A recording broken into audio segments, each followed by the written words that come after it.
Alright, and good evening, ladies and gentlemen. Thanks again for flying Spirit Airlines. We would like your attention for a few moments as we go over the important safety information of this Airbus A321 aircraft. There are passenger safety information cards in the seat back pocket in front of you that show that you can use to follow along with us. Your seatbelt must be fastened anytime the seatbelt sign is on. And we would like for you to keep your seatbelt fastened anytime you are seated in case we encounter any bumps along the way. To fasten your seatbelt, insert the metal tab into the buckle and pull on the loose end of the strap to tighten. To release, lift up on the flat portion of the buckle. On this Airbus A321 aircraft, there are 8 emergency exits, 2 exit doors in the front of the plane, 4 mid-cabin exit doors, and 2 exit doors in the back of the plane. Signs overhead and aisle path lighting lead to all exits, but please take a second to locate the exit nearest to your seat, keeping in mind that it may be located behind you. It's unlikely, but if the cabin pressure suddenly changes, oxygen masks will automatically drop from the compartment above your seat or from the lavatory ceiling. Pull the mask towards your face, place it over your nose and mouth, and breathe normally. Secure the mask with the elastic straps. Although the plastic bag may not fully inflate, you are receiving oxygen. We ask that you put your mask on before helping others, and we will let you know when it is safe to remove your mask. A water landing is also unlikely, but just in case, a life vest is available for both adults and children and are located underneath your seat. Infant life vests will be provided if necessary. To use, tear along the perforated edge, remove the vest, and slip it on over your head. Wrap the strap around your waist, fasten the buckle, and pull on the loose end of the strap to tighten. To inflate your vest, pull down sharply on the red tab. The vest can also be inflated or topped off by blowing into the tube at shoulder level. A water-activated light is attached to each vest. It is important to remember that you must not inflate your vest inside the aircraft. The slides at the front and back exit doors can be detached and used as rafts, and there are also 2 additional life rafts in the mid-cabin overhead bins. Your passenger safety information card shows the proper use of all water equipment. We have a few friendly reminders from our friends at the FAA. Federal aviation regulations require your compliance with lighted passenger information signs, posted placards, and crew member instructions. This does include the seatbelt and no smoking signs. Smoking is strictly prohibited anywhere on the plane, including in the lavatories, and this includes the use of e-cigarettes. It is against federal law to tamper with, disable, or destroy a lavatory smoke detector or to remove any of the emergency equipment from this plane.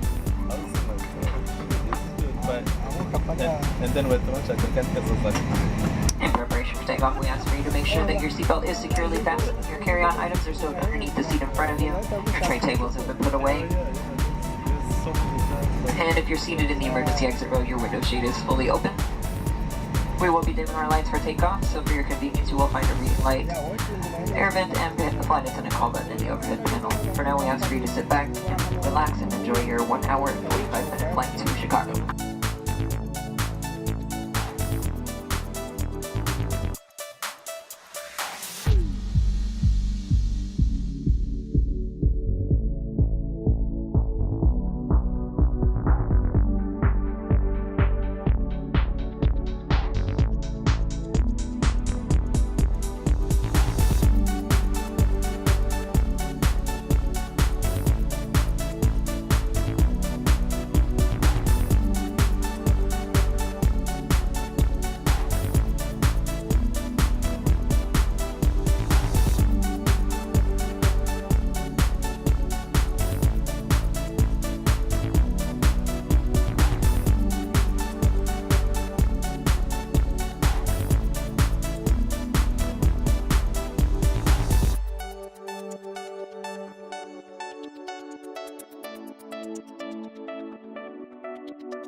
Oh my gosh, I am in Chicago for Pokemon Go Fest.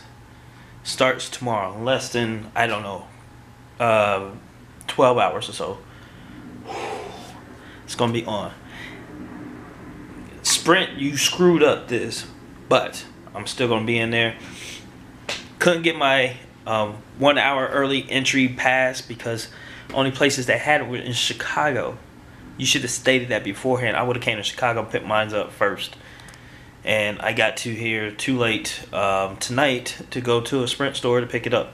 I might go downtown and try to pick one up as soon as the store opens at 9 a.m. and see if I can get in probably like right after, you know, like 9:20 or something like that into the actual Pokemon Fest. But we'll see. We're in Chicago for Pokemon Fest. It's about to be on and popping. Alright, till tomorrow. Alright, you guys, so let's get into this. Let's see what we need to know in order to conquer these legendaries that are coming out on Pokemon Fest. Alright, so we're going to start with the first Team Mystic's bird, Articuno. And we know it's an ice flying type legendary. And so it's going to be susceptible to rock. It has a double weakness to rock. We also got ground, excuse me, not ground, but fire, steel, electric, fighting types, and ice. Okay, and the best one that's going to be against it is a Amistar that has a double rock attack. So the speed attack and then also the charge attack, both rocks, and then followed up with a Tyranitar with a steel rock attack. Now I'm gonna just do what the best ones are first, and what their skill set or their attacks going to be. The ones that I'm gonna say they're good, I'm just going to give you, you know, who they are. Okay, and just remember this list is coming from a Redditor. I think if I remember his name, Polyflex Rex, or Polyrex Flex. Names right here. Okay, so like I said, Articuno is ice flying type legendary, susceptible to a double weakness to rock. Also it has a weakness to fire, steel, electric, fighting, and ice. Okay, and then Team Instinct, Zapdos, is a electric flying type legendary, has a weakness to rock and ground, electric, and ice. Okay, the best one to go after this one is going to be a Golem with a double rock move, and then followed up with the good attackers on this one is going to be a Tyranitar, a Piloswine, a Rhydon, a Dragonite, Lapras, and Amistar coming in at the end of this one as a good attacker for Zapdos. So the third legendary red team, which is Team Valor, is going to be a Moltres, and Moltres is a fire flying type legendary. Now this Moltres is also has a double weakness against rock. It's also weak against ground, electricity, ice, and water. So the two best attackers on this one is going to be Amistar with a double rock move, and then Golem with a double rock move. So bang bang on that one. Followed up by the good attackers is going to be Tyranitar, Vaporeon, Kingdra, Sudowoodo, and Rhydon.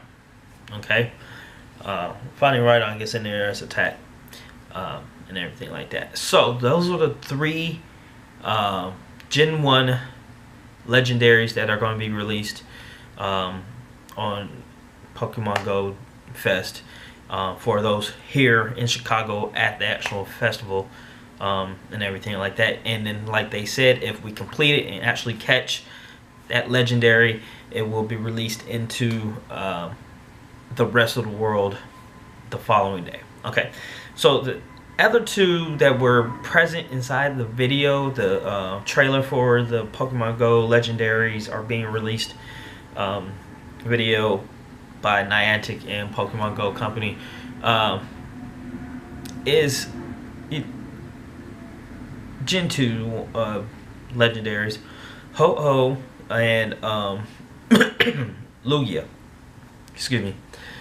So let's do Ho-Ho first because it was a brief showing of Ho-Ho, and so we'll go with that. And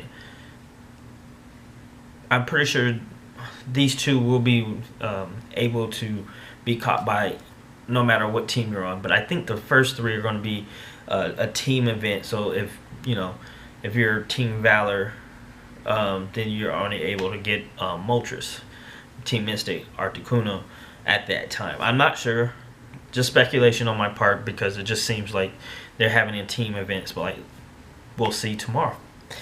Actually, in a couple hours. So Ho-Ho is a fire flying type legendary for Gen 2, and just like Moltres has the same weaknesses, a double rock move, a double weakness to rock, and then it's a ground, electric, ice, and water also it's weak to. So pretty much the same Pokemon that Moltres is weak, weak against. Well, not weak against, but they have a better chance of taking down this legendary as Moltres is Omnistar and Golem, both with a double rock moveset. And then followed up by Tyranitar, Vaporeon, and here's where it's different. Kabutops, Jolteon, and Magaton. So that rounds out the end of that one for Ho-Ho. Now, to Lugia. Lugia was like the main legendary shown in the trailer. It started off with Lugia and it ended off with Lugia being attacked by Pikachu doing a final charge move to actually win the battle and award the Lugia and to the rest of the players who were fighting Lugia. So Lugia is a psychic flying type legendary.